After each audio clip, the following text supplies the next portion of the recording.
जैसे कि आप लोगों ने टाइटल तो देखा ही होगा कि क्यों स्टीव हैरिंगटन सीज़न 5 में उसकी डेथ होनी चाहिए। एंड ये शायद से ये बात सुनने के बाद काफ़ी सारे स्टीव हैरिंगटन पगलू मेरे पीछे आएंगे और मुझे गाली भी दे सकते हैं। बट यहाँ पे मैं कुछ एक्चुअल रीज़न देने वाला हूँ, सो मे भी आपको पसंद आ सकते नहीं आ सकते। एंड एक और चीज़ मैं क्लियर करूँ, सीज़न 5 में स्टीव हैरिंगटन ने इतनी चोमू हरकत की ना, वो आई थिंक मैं आपको आगे बताऊँगा, अभी नहीं बता सकता मैं। उसको आप आगे देखते रहोगे तो आपको पता चलेगा कि मैं किस बारे में बात कर रहा हूँ। इस वीडियो में तो फुल्ली हम स्टीव हैरिंगटन की बात करने वाले हैं। एंड मैं जेन्युइनली कहूँ तो स्टीव हैरिंगटन मुझे वो बंदा लगता था सीज़न 1 में कि इसका गेम जल्दी से सीज़न 2 या फिर सीज़न 3 तक है, एंड ये जल्दी ही टपकने वाला है। बट जो उसका कैरेक्टर बना है सीज़न 1 में, एकदम चोमू सा, एकदम डरपोक, रिस्पॉन्सिबिलिटी नहीं लेने वाला, वही सीज़न 2 से सीज़न 3 सीज़न 4 तक क्या बन गया वो कैरेक्टर। इवन मुझे भी पसंद है, लाइक किसी भी और कैरेक्टर ज़्यादा मुझे पसंद है। डस्टिन और स्टीव खासकर ये दोनों जोड़ी तो मुझे काफ़ी ज़्यादा पसंद है। अब मैं यहाँ पे ज़्यादा घुमाऊंगा नहीं, मैं जब सीधा सीधा वही बताऊंगा कि क्या क्यों स्टीव हैरिंगटन मरना चाहिए सीज़न 5 में।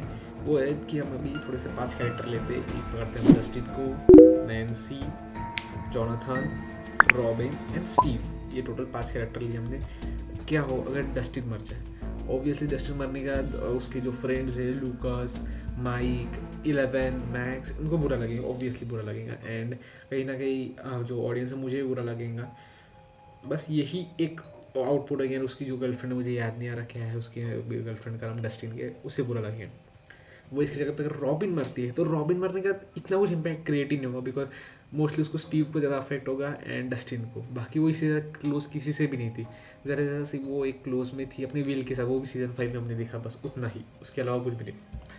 एंड अगर नैन्सी मरती है, नैन्सी की तो काफ़ी ही कम चांसेस है मरने के, बट स्टिल अगर मर गई तो ऑब्वियसली जो हमारे स्टीव भैया एंड जोनाथन है वो विधवा बन के घूमेंगे, दोनों के दोनों, तो उसकी भी कम है। पर अगर जोनाथन यहाँ पे मरता है, जो स्टीव के बाद सबसे ज़्यादा प्रोबेबिलिटी उसकी है मरने की, तो यही होगा कि नैन्सिस जोनाथन की याद में मरेंगी। बट यहाँ पे लोग समझ नहीं, लोग कहते हैं कि जोनाथन मरना चाहिए, स्टीव नहीं।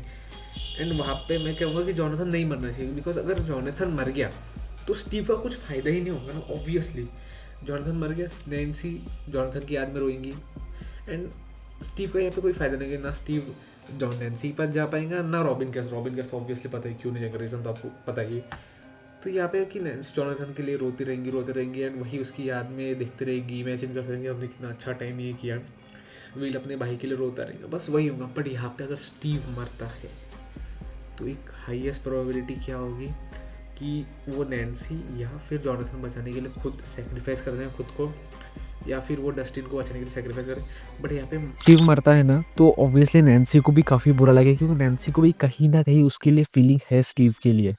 एंड स्टीव की पॉपुलैरिटी इंसेन है, इंसेन। मैं एक एग्जांपल समझाऊंगा, जैसे आपने स्क्विड गेम देखी होगी।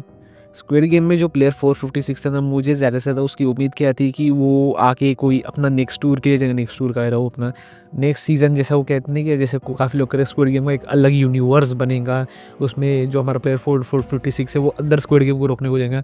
बट जो स्क्रिप्ट राइटर थे, जो उनके डायरेक्टर प्रोड्यूसर थे, उनको है ना प्लेयर 456 का कैरेक्टर यादगार बनाना था।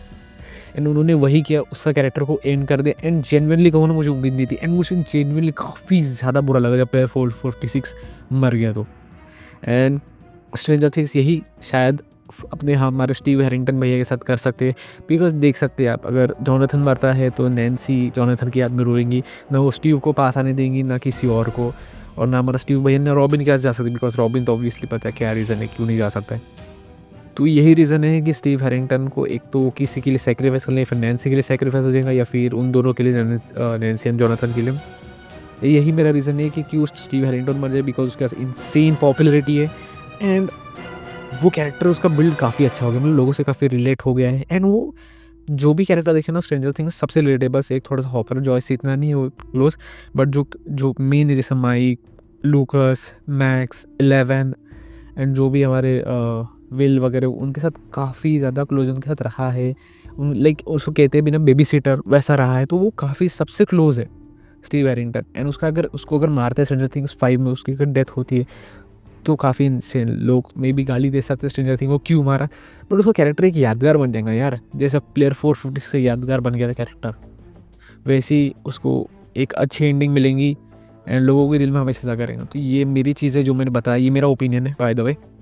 बाकी आपको क्या लगता है मुझे बताना। एंड या एक और चीज़ मैं जैसे स्टार्ट में कहा था कि स्टीव ने कुछ फुद्दू चीज़ की थी सीज़न 5 में, जो मैंने कहा था मुझे पसंद है, वो वही चीज़ थी कि आपने वो देखा होगा कि हमारा स्टीव भैया और जोनाथन वो ऊपर चढ़ते हैं कुछ तो भी टावर के नैन्सी को इम्प्रेस करने के लिए। वो मुझे पसंद है क्योंकि भाई स्टीव का कैरेक्टर काफ़ी अच्छा है यार। उसको दिखा सकते थे कि वो किसी को पटाने के लिए, ऐसा इम्प्रेस करने के लिए किधर भी कुछ नहीं कर सकता। तो वहाँ पे नैन्सी को दिखते थे कि भाई स्टीव बदल गया है, बट ठीक है, जाना तो अभी वो तो भाई स्क्रिप्ट राइटर के ऊपर डिपेंड है। बाकी अच्छा है। एंड कहीं कुछ थोड़ा बहुत मैं वो ज़्यादा बोल जाता हूँ, कुछ कुछ वर्ड भी बोल जाता हूँ, तो माफ़ कर देना भाई। बिकॉज ये जो क्या फेस कैम बनाना या फिर याद रखना थोड़ा सा मुश्किल है मुझे, पर ठीक है, आई डू माई बेस्ट। ताकि आपको वीडियो लगे ना। चलो, सायोनारा।